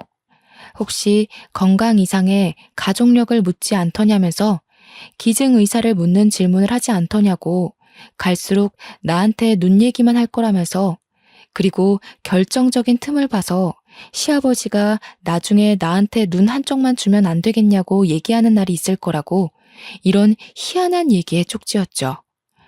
모르는 여자가 갑자기 주고 간 쪽지에 이런 이상한 소리가 적혀 있는데 이걸 곧이곧대로 믿는 사람이 몇이나 될까요? 저는 그 당시만 해도 시댁을 좋아했고 여전히 존경스러운 남편을 사랑했어요. 그래서 이 쪽지가 마냥 저주의 장난처럼 느껴졌죠. 그런데 말입니다. 그 어처구니 없는 쪽지 하나 때문에 제 결혼 생활이 제대로 균열이 생기기 시작했다는 겁니다. 그 후로 우선은 이 불쾌한 쪽지를 남편한테 비밀로 했다간 희한하게도 그 쪽지가 매사에 마음에 걸려 있었거든요. 그러는 와중에 한날은 시부모가 저한테 여느 때처럼 칭찬을 해주는데요. 그게 좀 이상하게 들리더라고요. 아가 너도 우리 아들처럼 효심이 참 깊구나. 사돈댁에서도 이런 착한 딸 둬서 호강 많이 했겠어. 부모님 다 건강하시고 그런 산 좋고 물 좋은 동네에서 얼마나 깨끗하게 자랐겠니. 참 좋은 데서 나고 컸다 아가. 내 말이 그 말이에요. 처음에 봤을 때 새아기 눈빛이 얼마나 깨끗하고 예쁘던지. 당신도 직접 봐야 할 텐데 참 아쉬워요. 그런데 새아가, 너는 젊어서 그런 거니? 어쩜 이렇게 눈빛이 초롱초롱하니? 네 시아버지도 눈 멀쩡할 때 눈이 참 초롱초롱했거든. 딱 너처럼 사람이 봤을 때 눈이 제일 먼저 보일 만큼 말이야. 제가 예민한 걸까요? 이때뿐만이 아니었는데요. 어느 순간부터 시부모가 나만 보면 눈 얘기를 하곤 했는데 처음엔 솔직히 그날의 쪽지 때문에 예민한 거라고 생각하며 넘겼습니다. 그러나 시간이 지날수록 쪽지 때문에 착각하는 수준이 아니게 된 겁니다. 보통 한두 번 칭찬했으면 그만할 법도 하지 않습니까? 그런데 시부모는 제가 일주일 4번 시댁을 방문할 때마다 똑같은 눈 얘기를 또 하고 또 하고 또 하고 나중에는 칭찬이란 걸 알아도 불편하기까지 하더군요. 그러던 어느 날 제가 본격적으로 쪽지를 다시 꺼내본 계기가 있었는데 또 시댁에 들려서 한 소리 들었을 때였습니다. 제가 너무 착하고 순해서 아무것도 모르는 사람처럼 보였는지 특히 시어머니가 점차 노골적으로 말을 꺼내기 시작하더군요. 아가, 너는 네 시애비가 참 불쌍하지 않니? 한쪽이라도 보이면 참 좋겠는데. 내가 어제 뉴스를 보는데 요새는 별의별 효도가 다 있나 보더라. 앞 안 보이는 부모를 위해서 한쪽 눈으로 살아가는 자녀들도 꽤 많더라고. 자기 눈 한쪽을 부모한테 떡하니 바친 거지.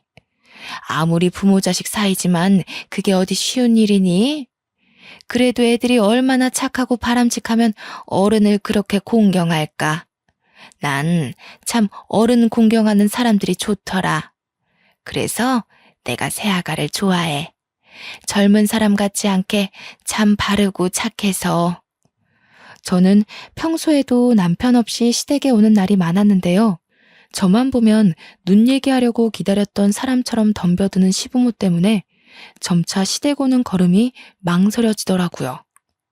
솔직히 말하면 무서웠어요. 그래서 다시 본 거예요, 그 쪽지를.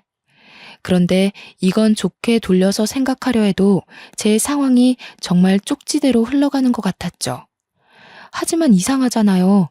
시댁에서 기증자를 찾기 위해 며느리를 삼다녀. 세상에 이런 일이 있을 수가 있다는 말이에요? 저는 이미 두려움이 생겨버렸지만 애써 현실성 없는 얘기라고 믿고 싶었습니다. 그러나 이젠 정말 진실을 앞에 두고 외면할 수가 없더군요. 시부모는 이런 얘기를 남편이 있는 자리에서도 거리낌 없이 하기 시작했는데 예전부터 남편한테 말할까 말까 했던 제 입장에선 다행이라고 생각했거든요. 그런데 남편 하는 말이 저를 더 소름 돋게 하는 거 있죠? 이수도 나중에 기증할 생각이 있다고 하더라고. 근데 각막은 웬만해선 사후에 기증을 하지 생전엔 어려워. 지수는 나보다 더 어려서 한참 사회생활 할 때인데 아무래도 좀 그렇잖아. 아니더라니까. 내가 뉴스를 매일 보잖아. 생전에 한쪽만 기증하는 애들도 한가득이더라. 마음 씀씀이가 좋은 애들이 그러겠지. 그래도 애미는 솔직히 저런 애들 하나도 안 부럽다. 10자식 있으면 뭐해. 내 눈에는 우리 며느리가 최고로 착하고 야무진걸. 아직 이수랑 정식으로 얘기해본 것도 아니야. 아무리 기증 의사가 있다고 하더라도 그런 식으로 하면 불편해. 괜히 부담 주고 그러지 마. 그러게 내가 한쪽 준다니까 아빠는 계속 거절해선. 아, 그런데 내가 요즘 시력이 많이 안 좋아졌어. 검사해서 기증 가능한지 다시 알아봐야 돼. 이수는 다행히 기증이 가능하더라고. 서울이랑 촌이 다른 게 여기서 차이가 나나 봐. 어디서 이렇게 예쁜 아이가 우리 집에 들어왔을까? 며느리가 눈이 건강해서 얼마나 다행인지 몰라. 그치요, 재수 아빠? 재수 아빠는 참 복도 좋아. 심성 고운 며느리 둬서. 그 당시 제가 검사를 받은 이유는 남편을 존경하기도 했고 남편처럼 저도 사후에 장기 기증 신청을 하고 싶어서가 맞아요. 검사 받기까지 온전한 제 의지였다고요. 당연히 남편의 행동들이 제 눈에 옳고 참된 일처럼 보였으니까 그랬다고요. 그런데 대체 이게 무슨 대화랍니까? 제가 착각한 거라고 예민했다고 봐야 하는 걸까요? 저는 시아버지한테 제 눈을 바치기 위해 검사를 받은 게 아닙니다. 그런데 왜 계속 분위기가 그렇게 흘러가는지 모르겠어요. 시부모는 이미 왜인지 모를 확신을 갖고 있는 모습이었는데 도통 왜 저러는지 몰랐습니다. 이렇게 분위기가 주는 압박에서 저는 지난날 받은 그 황당한 쪽지가 사실이었단 걸 명확히 느끼게 된 거죠. 모든 걸 돌이켜보니 남편이 제게 보였던 마음들, 그것마저 다르게 해석되더라고요. 남편이 나보고 눈이 예쁘다고 한 것도, 공기 좋은 데서 잘 컸다고 한 것도, 기증에 관한 의사를 물어본 것도, 친정을 들여다봐주는 것도 전부 다 그저 시아버지 각막이식 때문이었구나 하고 시댁한테는 이미 모든 정이 떨어졌고 남편한테는 배신감이 치솟기 시작했어요.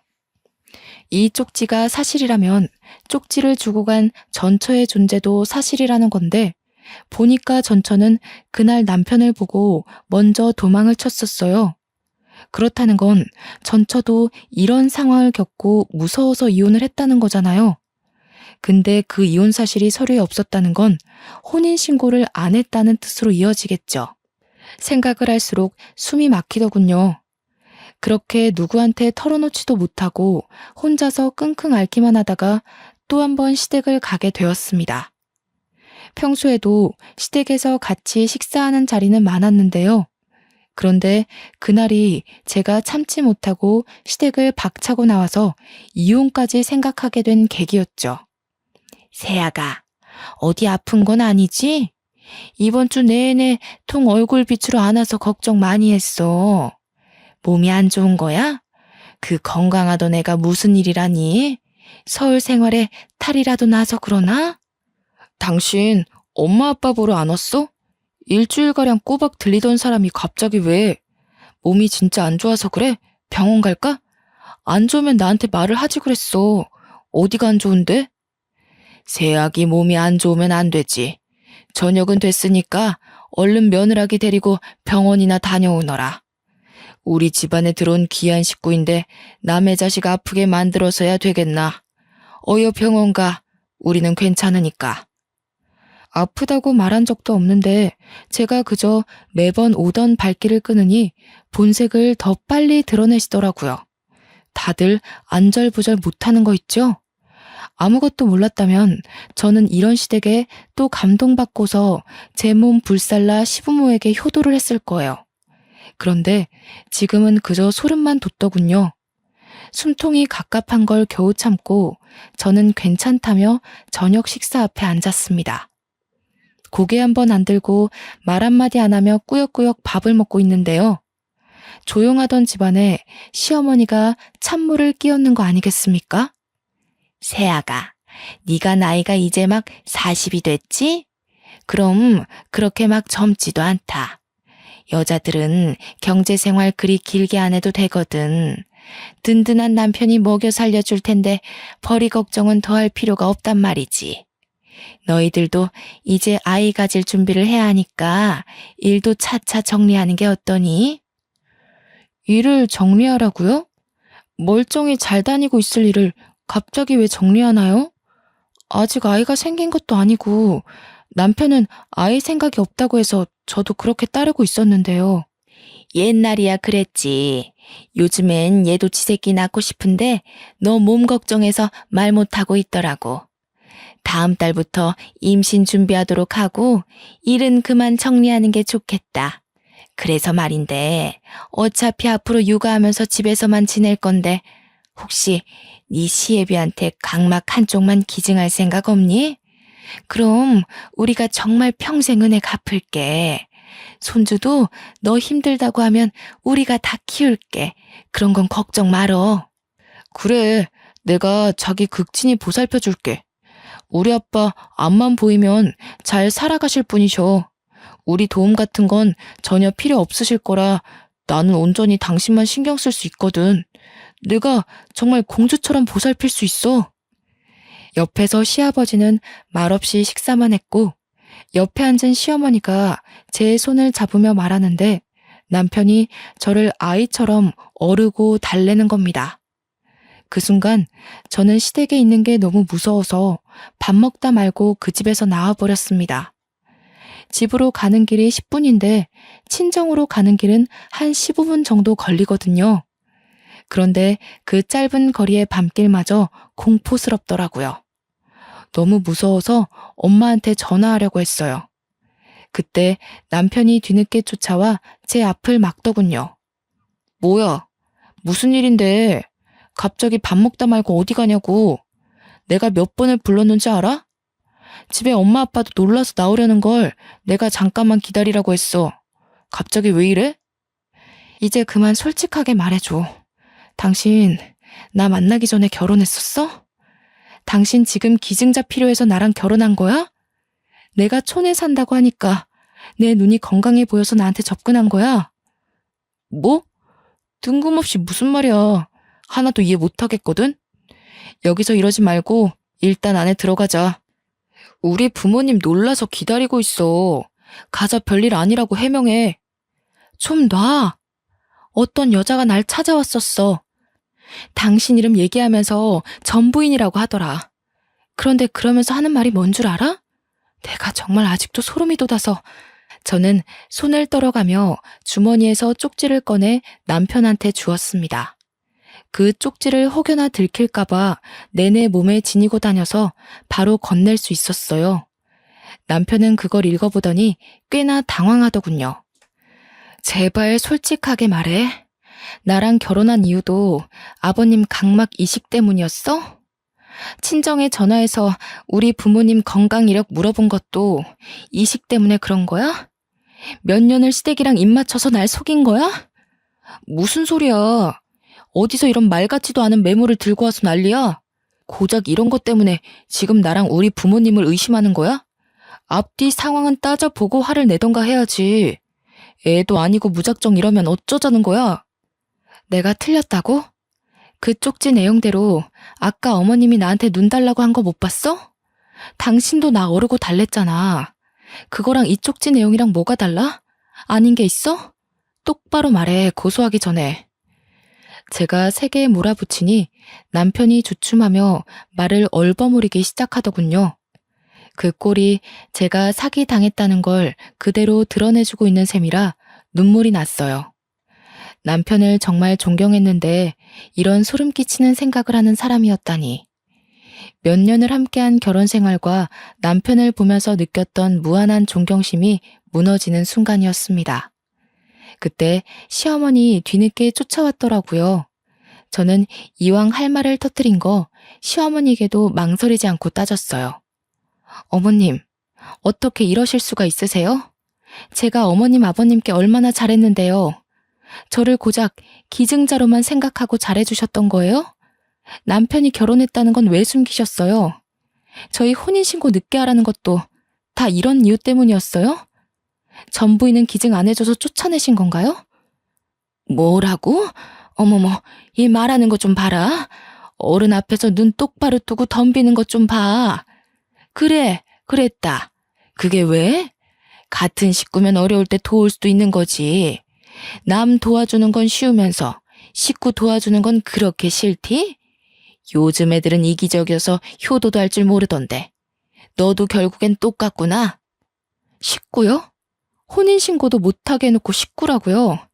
절 식구로 생각하긴 하셨어요? 식구로 안 보고 있었던 건 제가 아니라 남편이랑 어머님, 아버님이겠죠. 지금 큰 소리 낼 사람은 저거든요? 이거 엄연히 사기 결혼이에요.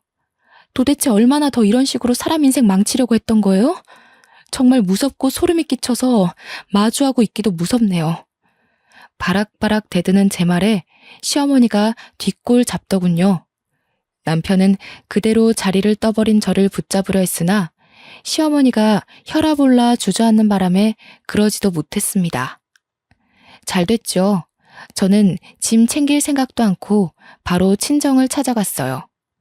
야밤에 제 사정을 다 들은 친정 부모님이 깜짝 놀라더니 화를 내시더라고요. 당연하겠죠. 딸이 사기 결혼을 당했는데 그게 각막 기증 때문이라니까 기가 차잖아요. 친정 부모님은 당장 시댁 가서 깽판이라도 쳐야겠다고 이대로는 절대 못 물러난다고 나갈 채비를 했습니다. 우리 엄마가 평소에도 보통 성격이 아니에요. 산전수전 다 겪고 산동네로 이사간 분이거든요. 엄마는 가기 전에 봉지에 소금을 한 솥을 담더라고요. 저는 그걸 보고 시댁집에 뿌리려나 보다 그렇게만 생각했어요. 그렇게 다 같이 시댁을 찾아갔는데요. 시모가 제 얼굴을 보더니 바로 문 열더군요. 아까는 내가 너무 놀라서 정신이 없었다. 우리 이식 얘기는 들어와서 찬찬히 해보지 않겠니? 나는 너를 정말 내 새끼처럼 아꼈는데 네가 갑자기 우리를 남처럼 밀어내는 것 같아 서운해서 그랬어. 그래, 우리가 너무 마음의 준비도 없이 이식 얘기를 했지? 지금부터 네 생각 내 생각 공유하면서 이식에 관해 회의를 해보자꾸나.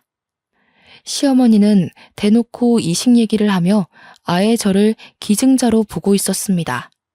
그때였어요. 문 뒤에 숨어있던 엄마가 시어머니 말 끝나자마자 시어머니 얼굴에다 소금 냅다 뿌려버리는 거 아니겠어요? 솔직히 깜짝 놀랐습니다. 저는 그냥 집에다가 뿌리는 줄 알았거든요. 이런 정신 나간 여팻네가 남의 자식한테 뭐라짓거리는 거야? 뭐? 눈? 눈을 달라 했다고? 미치지 않고서야 그게 심으로써 며느리한테 할 소리야? 어디서 이런 막대 먹은 집안이 굴러들어온 거래? 정말 기가 차서 말도 안 나오려고 하네. 악기가 씌어도 단단히 씌인 거지. 그렇지 않고서야 멀쩡한 사람 눈 뽑아 먹으려고 사기치고 결혼하는 정신 나간 짓은 못하지. 내 귀한 딸 잡아먹으려고 인연이 이 악마 같은 년아. 썩 꺼져! 눈에 소금이 들어간 시어머니는 따갑다고 악다구니를 질렀고 그 소리에 깜짝 놀란 남편이 뛰어와서 계속 소금을 뿌리는 우리 엄마에게 손을 올렸더라고요. 엄마한테 손찌검 하려는 남편을 제가 급히 막았어요. 지금 뭐 하시는 거예요? 아무리 경우가 없어도 그렇지. 나이 먹을 만큼 먹은 사람이 왜 이래요? 장모님 그렇게 안 봤는데 저희 엄마 눈 잘못되면 이거 엄연한 범죄예요? 못 배워먹은 사람도 아니고 뭐 하시는 겁니까? 장모님도 똑같이 만들어드려요? 예? 아무래도 남편이 남자라서 여자 둘이 덤벼도 무리가 있었는데 때마침 주차하고 올라오던 아빠가 남편의 막말을 발견하고 뛰어가서 냅다 남편의 멱살을 잡더니 바닥으로 패대기 쳐버렸습니다. 이런 도른 자식을 봤나? 뭐가 어쩌고 어째? 어디서 버르장머리 없이 지 장모한테 협박질이야? 뭐가 떳떳해서 얼굴 쳐들고 사람을 노려보는 거냐? 남의 자식 눈팔 계획 틀어지니까 이판 사판 없다 이거야? 되바라져도 정도껏 되바라져야지. 상놈도 아니고 어디서 주둥아리 함부로 놀려?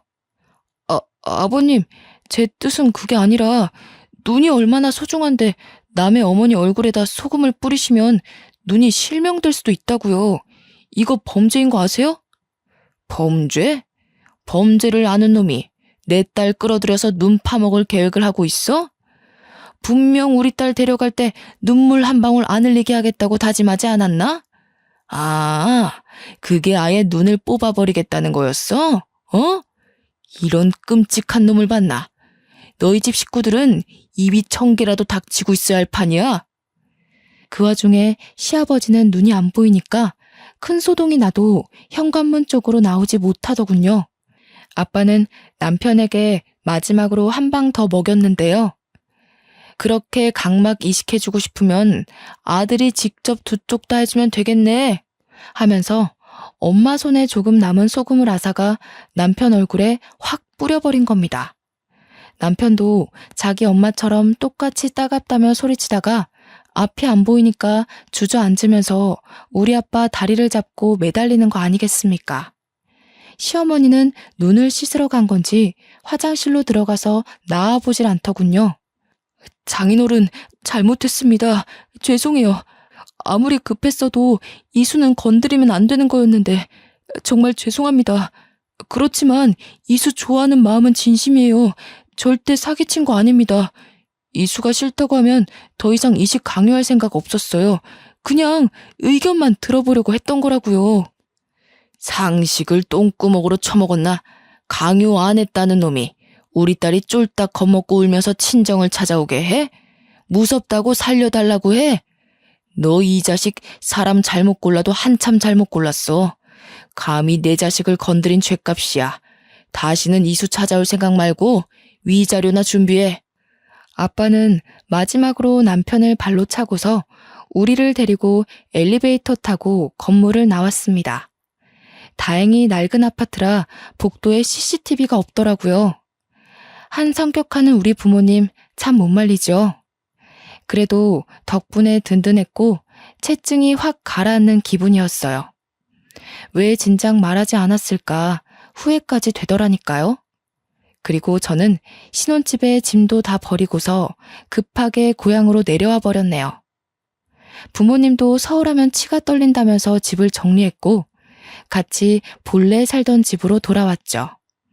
그 후 남편한테서 오는 연락을 전부 씹었어요. 남편이 제발 얘기 좀 하자고 기증하기 싫으면 안 해도 된다고 전부인처럼 버리지 않겠다고 하는데 이게 사죄하는 사람이 할 소린가요? 이제 보니 존경은 개뿔, 눈앞에 닥친 상황조차 유도리 있게 처리 못하는 맹탕이더라고요. 그 이후 저는 전부인이라는 사람과 얘기를 해보고 싶어 몰래 시댁 근처를 맴돌았지만 아쉽게도 만나지 못했어요. 그렇게 남편과 다시 만난 건 이혼 때문이었고 남편과 제가 법률혼 관계가 아니라 과정이 까다롭긴 했으나 겨우 승소하여 꽤 시원한 위자료를 받아냈죠. 현재는 고향으로 내려온 지 반개월 정도 되었어요. 어느새 그 일이 작년 일이 되었네요. 그때의 기억이 아직도 생생하게 남아있어서 여전히 서울이 꼴도 보기 싫더군요. 좋았던 추억마저 전 남편 때문에 다 망쳐진 셈인 거죠. 저랑 저희 부모님은 서울 방향으로는 눕지도 않을 지경으로 정내미가 다 떨어졌답니다. 결혼해도 고부간의 갈등이나 있을 줄 알았지 제 각막 탐내는 시댁이 있을 줄 누가 알았겠습니까? 정말 영화라도 한 편 찍은 기분이네요. 앞으로도 사람 참 신중하게 봐야겠더라고요. 다들 사람 사귀는데 뭐든 유념하셔야 해요. 생각보다 상식 없는 분들 덜어 있는 것 같으니까요. 제 영화 같은 사연 좀 재미있으셨나요? 이제는 좀 더 마음을 털어내어 웃을 수 있는 사건으로 찬찬히 날려버릴 생각이에요. 지금까지 제 사연 읽어주느라 고생하셨습니다. 좋은 하루 되세요.